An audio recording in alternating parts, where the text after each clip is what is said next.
so I'm going to just move right into the Revelation study. But first, I want to address something that was brought up by one of my commenters, and it's a good point. In Matthew 24, Jesus speaks to us and says basically two things. I mean, he says a lot of stuff, but I'm going to contrast these 2 points he makes. And the first point is it's the greatest tribulation and persecution the world will ever see. And then the other point is that people won't notice it, that it will be, people will be going about their life as if it wasn't the greatest time of tribulation that the world has ever seen. And so the point is that how can it be both? How can it be the greatest time of tribulation, yet people don't notice it at the same time? And I'm going to tell you how. The reason is we're the frog in the pot that has been conditioned to horrific things, be it crime, be it horrific movies. I mean, look at the movies on TV. 50 years ago, people wouldn't have endured that. I remember movies I saw as a child thinking how horrific they were. And now watching it again, I'm just like thinking that's nothing. Because we have been conditioned into a horrific existence and we will not even notice. That's why it seems like it's two different realities. But you've got to go into deeper discernment out in front of you, and you're going to have to ask yourself when you're presented with two different sides of things, how could this be yet still be true? Because that's exactly what's going on. It's still true. Take Fukushima, for example. Everybody was wowed about that for a week, the earthquake and the radiation. But as time's gone by, the beast system has practically hid everything from us. So of the reality of the society we live in, we have become accustomed to it. We have been desensitized, if you will. And so the idea that those two realities can't actually happen, or that somehow it contradicts what Jesus said, is absolutely false. Because Jesus also said, it says, but as the days of Noah, so shall also the coming of the Son of Man be. For as in those days that were before the flood, they were eating and drinking, marrying and giving in marriage, until the day that Noah entered the ark. They knew not until the flood came and took them all away. They didn't even realize things were bad. And he was telling them the whole time, and they were mocking and scoffing at him.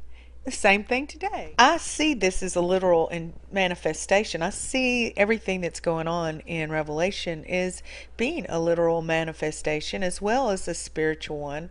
But I also feel like we build up what's going on in Revelation, that expectation has to be higher and higher of how horrific it's going to be, because we live in horrific times. So we keep raising the standard of how bad it's going to be. Jesus said it was going to be the worst time on earth. Well, we're quickly approaching that.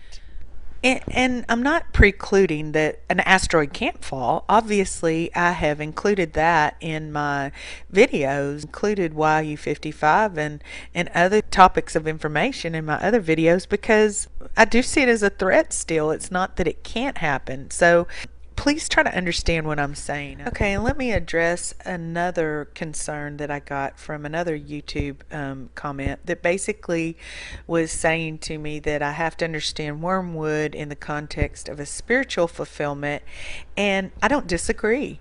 I said at the beginning of this series that I struggle with, is it going to be completely apocalyptic, or is it going to be subtle? I lean towards the subtle with apocalyptic overtones that we just don't recognize.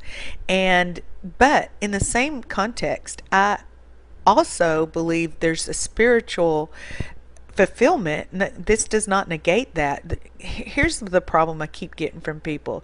You either have to prepare physically or you've got to prepare spiritually. You can't believe in the spiritual or you can't believe in the literal. And these things are not mutually exclusive. You can prepare spiritually, and God's providence may be telling you to prepare physically. You can recognize the spiritual fulfillment in the context of Scripture and also believe that it's going to be fulfilled literally. These, again, are not mutually exclusive.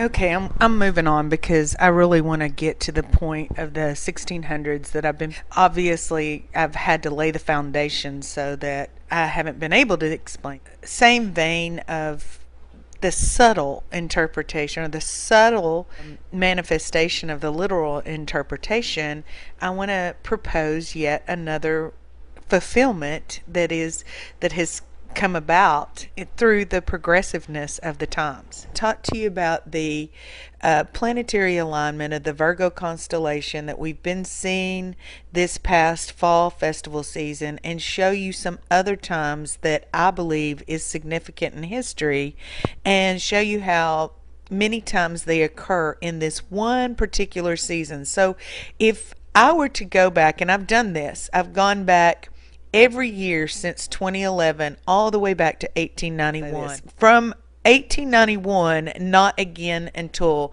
2011, does the Virgo constellation set up the planetary alignment of Venus in the belly of Virgo and the moon at her feet, the sun at her, clothing her, and all the things that are going on.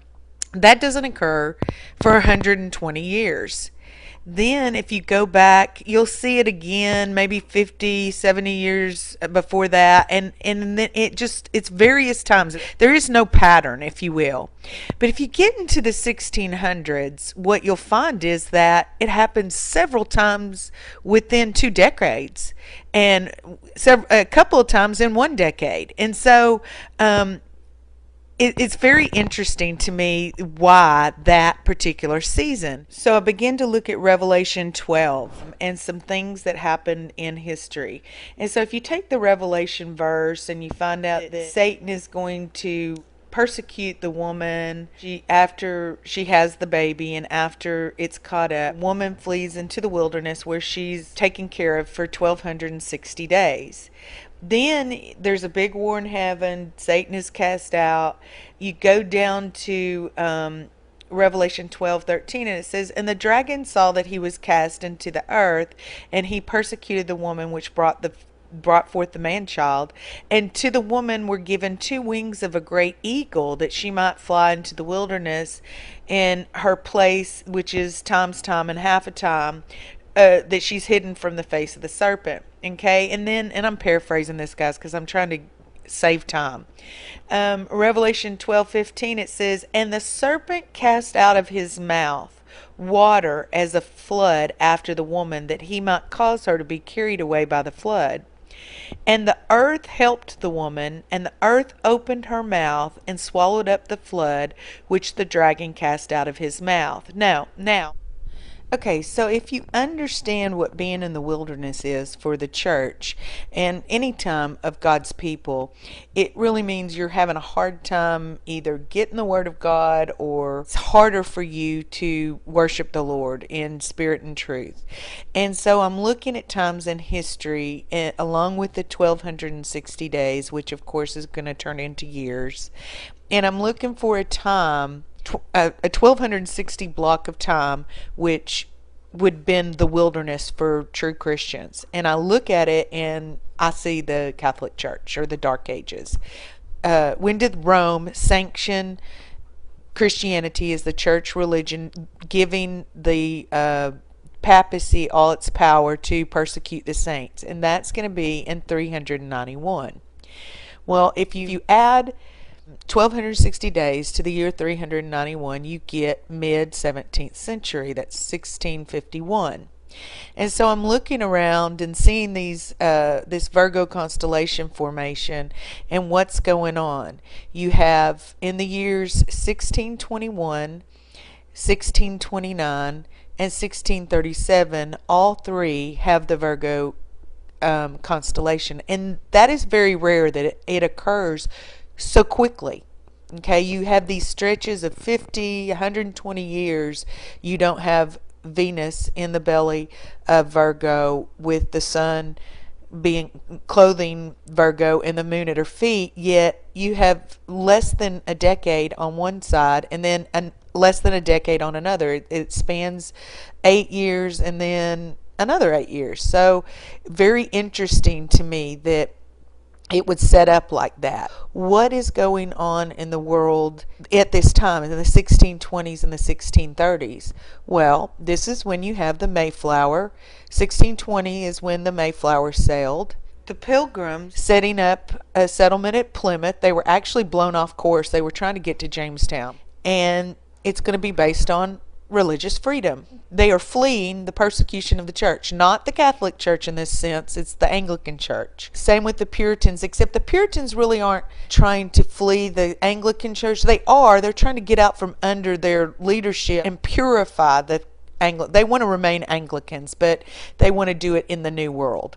And so when is the only time in history that the earth has helped the woman? Well, it's going to be right at this point in time. It's going to be that they don't realize the new world is here. So you have the earth helping the woman by creating a place for her to go. But the whole earth swallowing up the flood of what I see is the flood of persecution that's brought about by Satan with the menacing arm of the Catholic and the Anglican churches. And you have all our forefathers, those of you who are Americans like I am, all of our forefathers escaping that and coming to the new world because the earth has helped her. And so I just find it more than coincidental that it's happening at this time, more than coincidental that it's based on religious freedom at this point. These two ships that come in 1620 and then again in 1630. And guys, please don't bring up the Salem witch trials to me. I understand everything that was wrong with the Puritan church.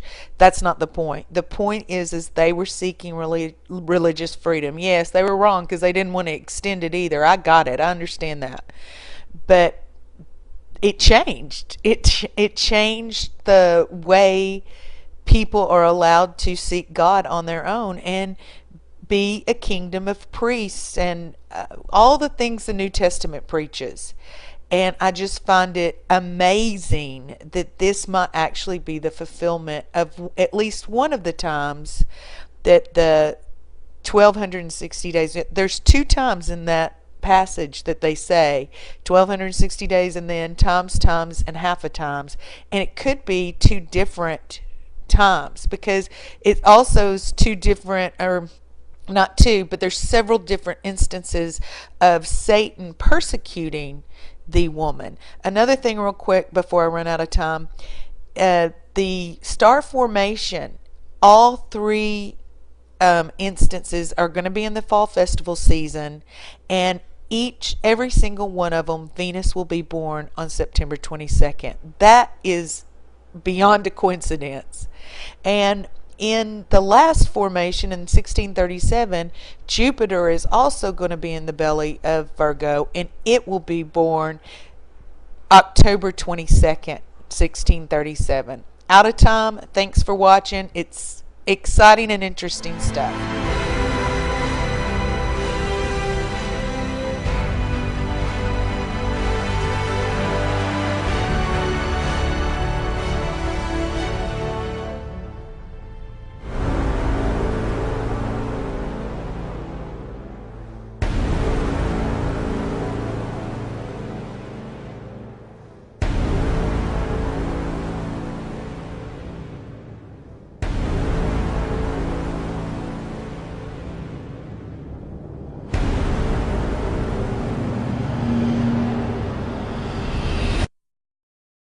Be it crime, be it horrific movies. I mean, look at the movies on TV. 50 years ago, people wouldn't have endured that. I remember movies I saw as a child thinking how horrific they were. And now watching it again, I'm just like thinking that's nothing. Because we have been conditioned into a horrific existence. And as if it wasn't the greatest time of tribulation that the world has ever seen. And so the point is that how can it be both? How can it be the greatest time of tribulation, yet people don't notice it at the same time? And I'm going to tell you how. The reason is we're the frog in the pot that has been conditioned to horrific things we will not even notice. That's why it seems like it's two different realities. But you've got to go into deeper discernment out in front of you, and you're going to have to ask yourself, when you're presented with two different sides of things, how could this be yet still be true? Because that's exactly what's going on. It's still true. Take Fukushima, for example. Everybody was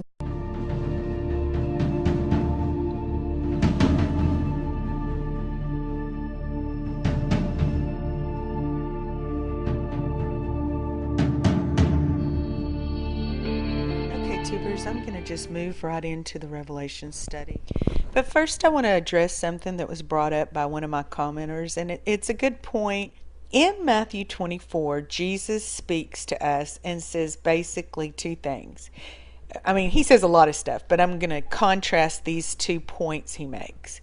And the first point is, it's the greatest tribulation and persecution the world will ever see. And then the other point is that people won't notice it, that it will be, people will be going about their life as